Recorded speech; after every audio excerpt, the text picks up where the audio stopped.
Новость, которая, наверное, будет интересна людям, которые имеют российское гражданство, но находятся в других странах. Это то, что касается, например, Беларуси, новость о другом, о Казахстане. Но когда люди интересуются, можно ли уехать с долгами, долгов на всех понавешали, ну, этому примеров много, я уже разбирал, когда и банки какие-то фиктивные появляются, у человека долги появляются, он не знает, что с этим делать. То есть таких примеров очень много.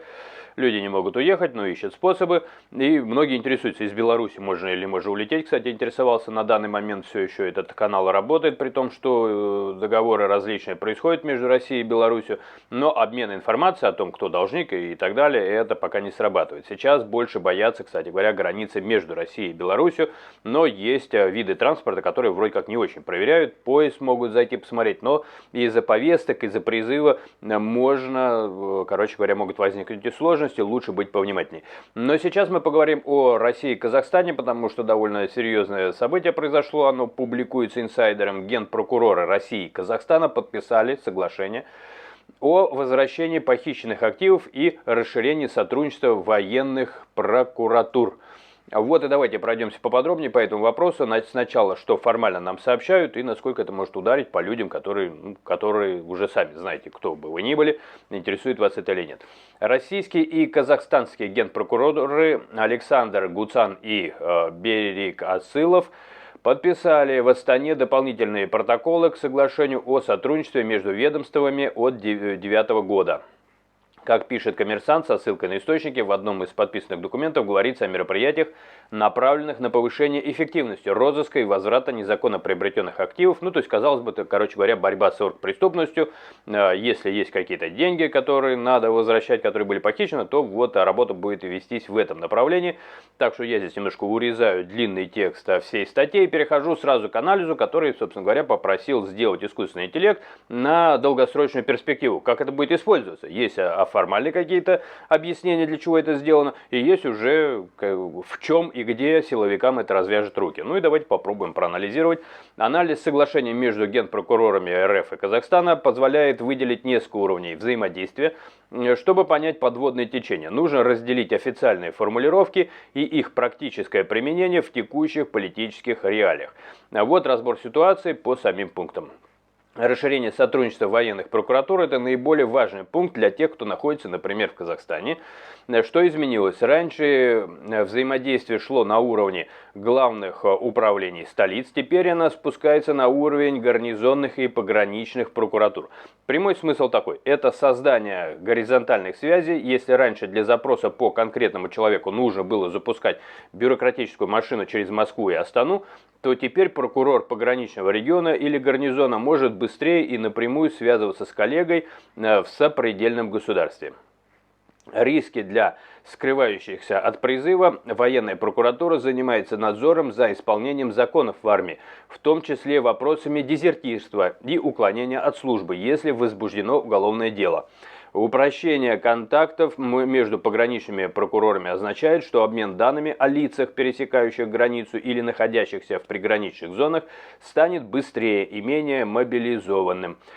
Обмен информацией между силовыми структурами, да, это соглашение прямо подразумевает интенсификацию обмена данными, цифровой след, хотя в тексте акцент сделан на похищенных активах. Протоколы о сотрудничестве обычно подразумевают доступ к базам данных и упрощенный порядок ответов на запросы.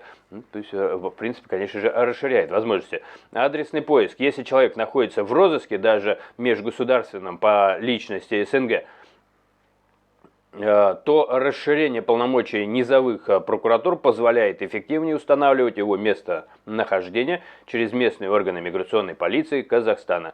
Вопрос о призыве и экстрадиции, наверное, тоже важный, может быть, даже для кого-то и самый важный. Здесь важно различить административное уклонение, неявка по повестке, и уголовное преследование, дезертирство или уклонение, по которому возбуждено дело и человек объявлен в розыск. Тогда это опасно. Для тех, кто просто уехал, Казахстан по-прежнему придерживается своих законов и международных обязательств. Если на человека не заведено уголовное дело и он не числится в базе розыска, автоматически его выдавать не будут. Для тех, кто в розыске, Статистика в новости: из 176 запросов РФ удовлетворено 136. Показывает, что механизм выдачи работает очень эффективно, процент отказов невелик. Новое соглашение лишь смазывает шестеренки этого механизма, делая его быстрее, проще. Ну и, наверное, чтобы 136 превратилось в 176 из 176. Ну, то есть, вот, наверное, где-то немножко горькая ирония, а может быть не горькая, опять же, да, смотря как, с какой колокольни на этот вопрос смотреть. Чего стоит бояться простым гражданам подводные, что называется, камни и течения? Прозрачность границ, усиление роли пограничных прокуратур может привести к тому, что при проверке документов на въезде, выезде или при регистрации в Казахстане данные будут мгновенно сверяться с обновленными российскими списками. Интеграция защиты прав, фраза об обмене опытом по защите прав и свобод человека в контексте военных прокуратур часто является дипломатической ширмой. На практике это может означать унификацию методов контроля за военнообязанными. Имущественный вопрос: поскольку одно из соглашений касается возврата активов, под это определение при желании можно подвести не только миллионы коррупционерские, если вообще они туда подведутся, сказал бы я со своей стороны, однако давайте к тексту, но и счета или имущество лиц, признанных в РФ преступниками по политическим или военным статьям, например, за фейки или дискредитацию, если это сопряжено с экономическими санкциями. Ну и как резюме, главное подводное течение – это бюрократическая интеграция. Силовики двух стран договариваются понимать друг друга, что называется, с полуслова, без лишних посредников. Для тех, кто находится в Казахстане, в связи с призывом, если вы не находитесь в базе уголовного розыска, прямой юридической угрозы на данный момент, чтобы была немедленная выдача, это соглашение не несет такой угрозы. Однако оно значительно сужает серую зону, в которой можно было скрыться за счет медленной работы межгосударственной почты и бюрократических проволочек между столицами.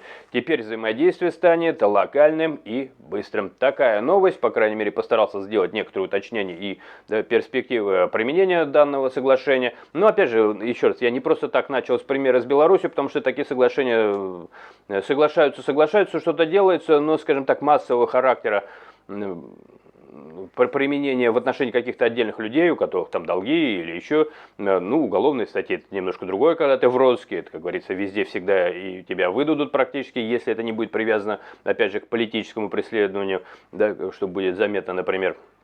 То есть, ну, здесь как бы такая общая картина. В общем, особенно прибавить больше нечего, прибавки все сделаны были, вы со своей стороны прибавляйте, как вы это видите, насколько вам кажется это, ну, в интересах, насколько можно доверять, да, тем или иным правоохранительным системам. С точки зрения стороннего взгляда, если не принимать какие-то события близко к сердцу, либо которые сейчас, ну, триггерированные, что ли, так их назовем, да, которые восприняты на той стороне, я на этой стороне, с точки зрения содружества силовых структур, в принципе, оно неплохо. Нацелено на борьбу с оргпреступностью. Но как это обычно и бывает, одно дело принять закон, да, чтобы закон не превратился, как в фильме было сказано, место встречи изменить нельзя, в кистень. Закон-то может быть и хороший, вопрос в том, кто его будет использовать и с какой целью его будет применять. Вот это и есть главный вопрос, собственно говоря, который порождает само понятие выборности и смены власти. Потому что мы всегда должны выбирать ну, что-то из чего-то. Кто лучше и правильнее, и по нашему разумению, будет применять те или иные законы. Стоит ли напоминать, что даже в суде есть понятие, не знаю, как сейчас, а раньше применялось достаточно активно, по мнению суда. Потому что все в законах не пропишешь, все факты не соберешь. И иногда даже лично не просто так в суды, например, запрашивают характеристику человека. Потому что характеристика тоже помогает сделать вывод, если не 100% убедительные, например, доказательства.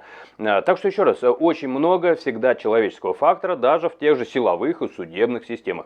Это тоже надо учитывать, так что еще раз повторюсь. Да, сам закон, вот так если бы смотреть сторонне, совершенно нормальное сотрудничество силовых структур по борьбе с организованной преступностью. И это сейчас вообще тренд во всем мире. Да, но вопрос, кто будет применять и как. Вот у вас есть этот вопрос, и если у вас на него ответ, не стесняйтесь, пишите, и увидимся в следующих новостях. Берегите себя, это самое главное.